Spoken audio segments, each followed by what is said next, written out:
All right, so the first information here is that when a Supreme Court justice gets appointed to the United States Supreme Court, all right, they serve for lifetime appointments. All right, so that means that when the president appoints them to the Supreme Court, they serve for the rest of their life.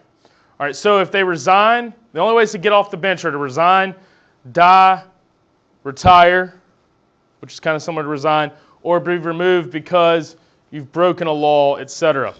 All right, the court's term begins on the first Monday in October and typically goes until late June or July. So whenever the last ruling comes out, sometimes in July, whenever that comes out, they are done with work until the next October. All right, they typically make somewhere between, the Chief Justice makes $223,500. Regular justices on the Supreme Court make $213,900. And the judges also take in several thousands of dollars from speaking fees, professorships, and book deals. But these are the two main important things to note here.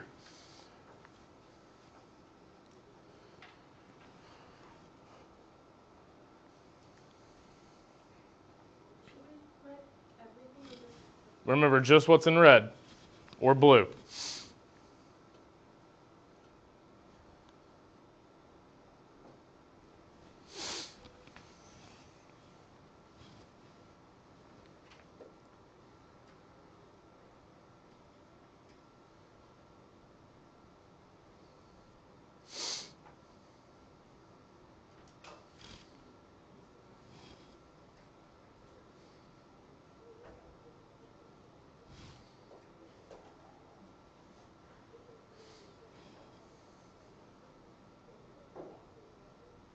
All right. So, can we name these justices? Anybody? Let's start over here. Do we know who he is? His name's Clarence Thomas. What about this guy? He's deceased. Scalia. Chief Justice John Roberts. Anybody know who she is?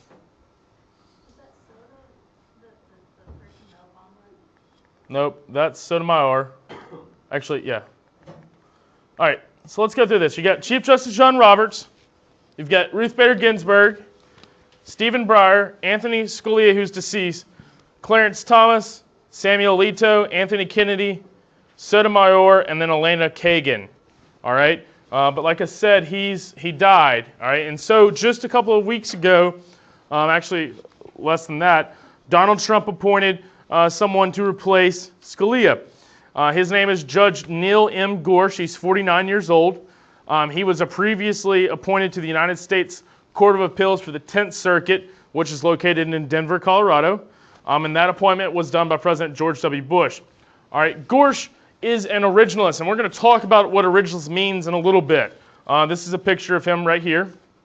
And the Senate is supposed to start discussing the Senate confirmations of him starting in March. So that's just a day or so away now. All right. So ideology. All right. Does ideology matter when you serve on the Supreme Court? Maybe, maybe not. All right. Chief Justice John Roberts tends to be a very conservative justice.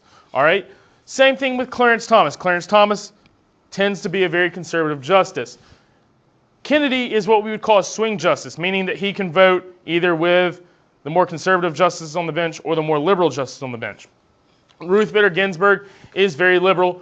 Sotomayor can be very liberal. Breyer, same thing, very liberal. Alito, conservative. Kagan, liberal. And then question mark down here because we don't know who's going to be the next one until after they've been confirmed by the Senate. So when we talk about ideology, what we're talking about here is who appointed them, and what were their backgrounds before that. All right. So all of them, of course, have been judges before, or were currently judges when they were tapped to become Supreme Court justices. All right.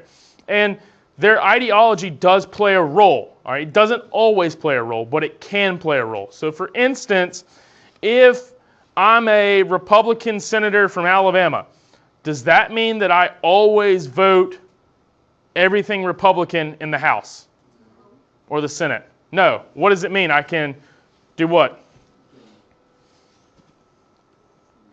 Yeah, I can switch, I could change my vote. Okay, I can vote based on each piece of legislation. It doesn't mean I always have to vote based on the party that I represent. All right? Same thing with these guys and females. All right? They don't always have to vote based on their ideology. They are allowed to vote however they want. All right, but there's two things that play into how they vote. How do they interpret the Constitution, and how do they judicially write? All right, and that's what we're about to look at. We're about to look at how each of them interpret the Constitution and how do they judicially write their opinions. All right, so the first part of this is how do they interpret the Constitution? All right, there's two ways that Supreme Court justices are going to interpret the Constitution. All right, the first method of interpreting the Constitution is something called a strict constructionist. All right, a strict constructionist means that you're going to interpret the Constitution on a literal sense without taking into account changes and social conditions since ratification. All right, so this is this idea of states' rights. All right, what we mean by a strict constructionist is we mean that they look at the Constitution as it was written in 1780. Yes. All right, so interpreted the Constitution based on how it was written then, all right, without looking at outside influences, societal changes right now, etc. So strictly based on how it was written back then. All right, a loose constructionist is simply a broad interpretation that indicates that the Constitution allows for adaptation and change as evidenced by the elastic clause and more vaguely stated, stated powers in Article 2 and 3.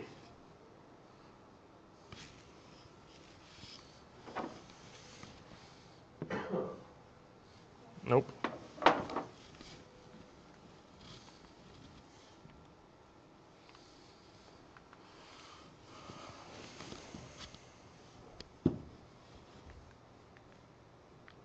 There we go. Sorry about that.